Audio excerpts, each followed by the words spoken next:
Hey there everyone, Mrs. D back with another video for you. Today we are going to focus on a second part to using ChatGPT with Outschool.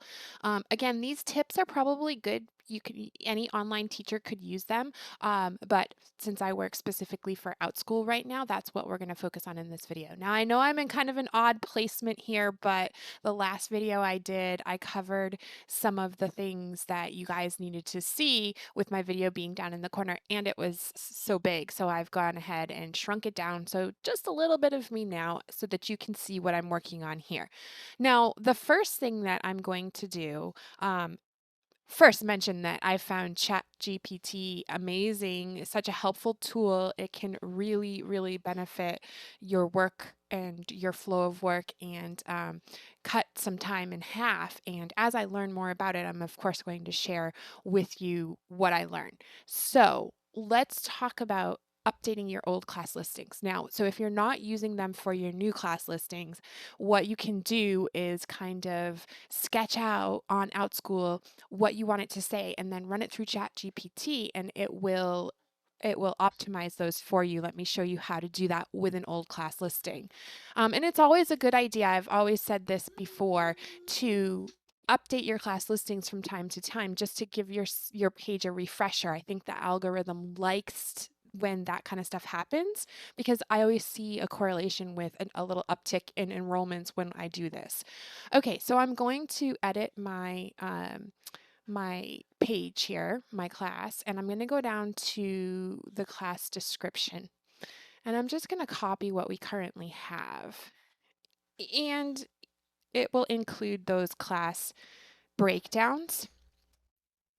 Okay, so I've copied that to my clipboard. Now I'm going to go over here to the ChatGPT and I'm going to say, rewrite this Outschool class listing for SEO, search engine optimization, and clarity.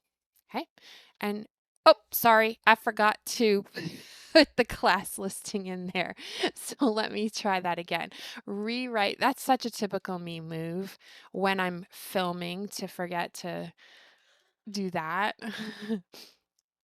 And clarity. Now, if you hold shift and hit enter, it won't send your message, but you will be able to put a space between what you're told ChatGPT to do and the stuff that you want it to do. That also works on Facebook and a few other things.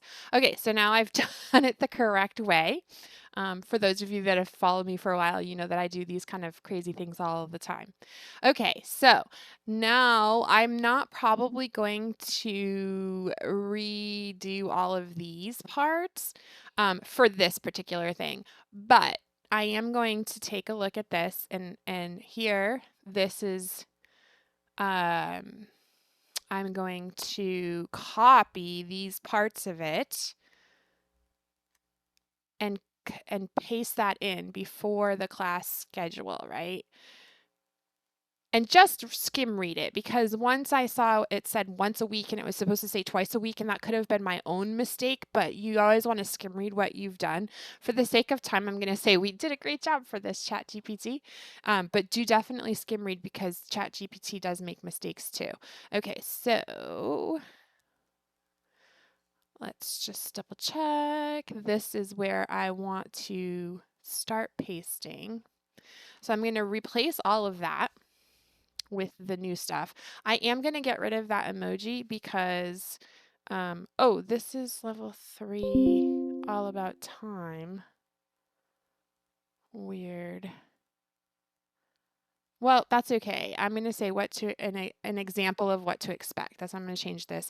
An example of what to expect, and then let that unit 3 breakdown be the way that it is, because it kind of gives them a good little description there. And then I'm going to take the class essentials and go ahead and copy that and go down here below that for anybody who gets to this point and replace that. So you can see that it's cleaned it up quite a bit. I'm going to ignore Grammarly because Grammarly wants your perfect English and it doesn't matter what you're working on. This is a class description, right? Okay. So, and then also the other thing you can do, I mean, you can go crazy with this. Optimize these learning goals. And then put that in. And it will make it a little bit nicer. So unfortunately, those numbers don't transfer, but that's easy enough to put in there, right? And you can do this with all the parts of the class listing that you should probably know by now. And sometimes I can talk and type, and sometimes I can't. Today appears to be a day that I cannot talk and type at the same time. Okay, so I'm going to stop that there. But the other thing that I want to go ahead and show you is translating. Okay, this is the second use of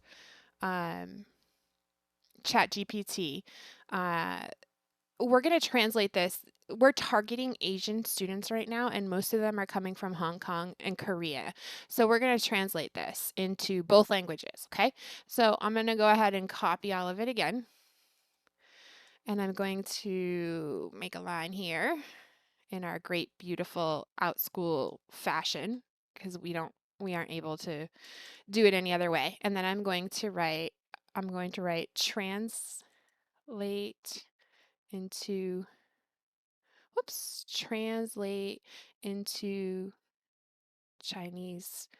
Let me see. This is where I'm not 100% clear on whether people in Hong Kong, especially, are speaking Chinese or Mandarin. So let's see. What is the main language in China? Let's solve that problem once and for all. Okay, the main language is Mandarin. So we want to translate this into Mandarin. Okay, translate into Mandarin. Okay, paste that on there, and then there we go. So now we're going to take this and we're going to put it into that class description once it finishes. And it should be, good. I have received translated messages from Mandarin to English from students using ChatGPT, well, from their parents using ChatGPT, and it did a really good job. So I'm going to have confidence that this is a really good translation because I don't know Mandarin at all. If I was to learn another language, that would probably be my choice. Okay, so I'm going to copy this in here. All right, and then I'm going to go back and get the other one. Okay, this. And I'm going to translate this into Korean.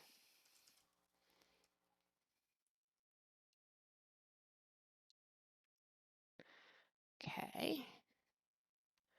All right, so now you have seen two great ways of using ChatGPT, but let's talk about the third. As soon as I translate this, put this translation over, because I like to do things.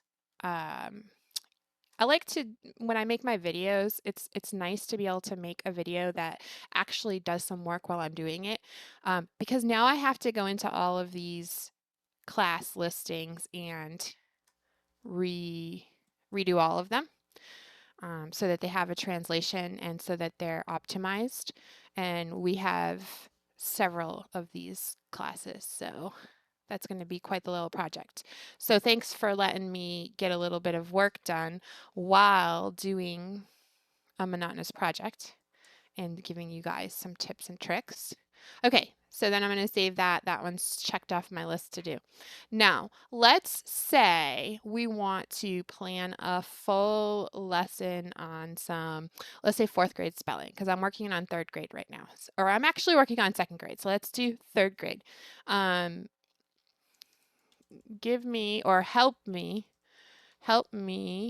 plan, let's say 12 units for 4th grade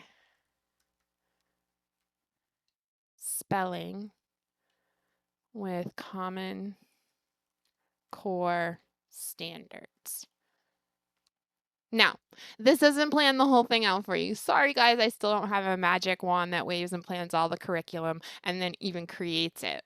But this is a really great place to start, okay? Because as you can see, ChatGPT is laying out each unit. And then what you do from there is decide how many classes you want to have and what those classes are going to consist of. So let's scroll on up and look at Unit 1, okay?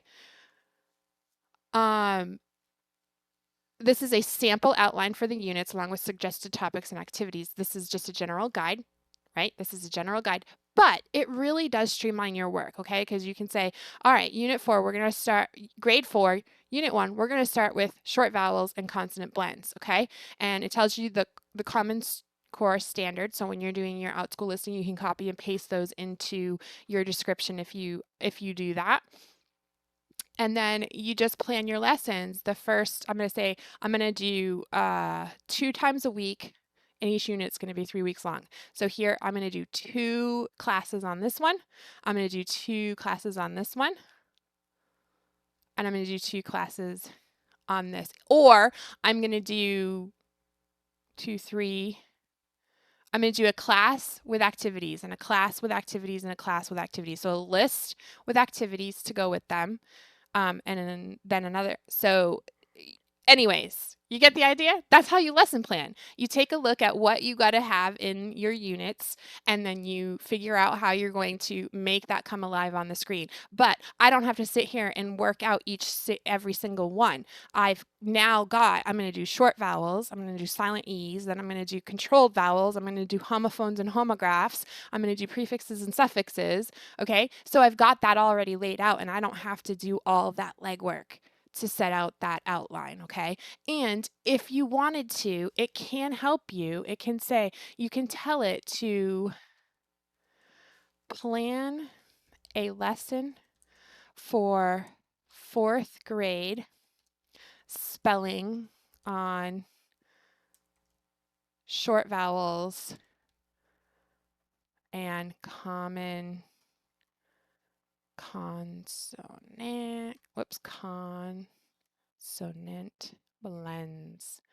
Okay, so now, and you can specify the time that you want to. So if you want a 45-minute lesson, you say plan a 45-minute lesson on short vowels and consonant blends. Okay, now we're going to scroll on down here and take a look.